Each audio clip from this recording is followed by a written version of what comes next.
From inside the Trident Sports Medicine Minute for this week, coming at you from Toledo, Ohio, Jared Shaffron and athletic trainer Rick Covard give you a little bit of an insight on what it's like to be on the road here with the South Carolina Stingrays. And Rick, you get in here to Toledo, a place that you're pretty familiar with. Haven't been here since the 2015 Kelly Cup playoffs. It was a Game 7, big game. I'm sure it sticks out in your memory as one of the best games you've been at with the Stingrays. Yeah, I'd have to say it's probably the best. It was kind of a crazy night, going into 3 overtimes like we did. The classic Joe Devin moment. But it was great. I was telling Cam last night when we were moving in how it was probably the best victory celebration I've been a part of with the Stingrays, and maybe in my entire career.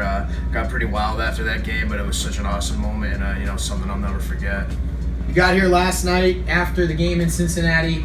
What kind of things do the teams provide when you get into a building like this? You got your room, you got a table, you got your setup.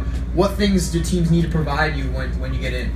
Yeah, the league has a list of basic stuff that every team needs to provide, such as hot packs, a few rolls of tape, things like that, table, a room obviously for us to use, training table.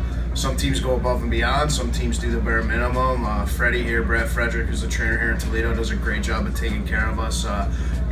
Whenever you play a team in the playoffs, 7 games like that, you get pretty tight with whoever the athletic trainer is on that side. So we have a pretty good relationship, and I always look forward to coming here and seeing him.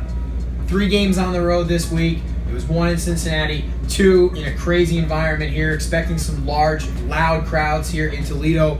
What kind of things do the players need to make sure they're doing to get ready to go here in 2 very important games this weekend? Yeah, like you said, these are huge games for us. Today's an optional day, obviously, on the ice. We got in pretty late last night. Boys got to the hotel around 2:30, 3 o'clock. So, Wars always makes it an optional. Guys can choose whether they need to skate. Some guys feel like they have to skate, get the legs moving. Some guys feel like they need the rest, so they'll have that option. Some treatments with me, I'll stretch some guys out, do some massage, things like that. Get them ready to go. Be ready to go tomorrow night. That's Rick Covard. I'm Jared Shaffron. Thanks for joining us here for the Trident Sports Medicine Minute. We'll see you next week.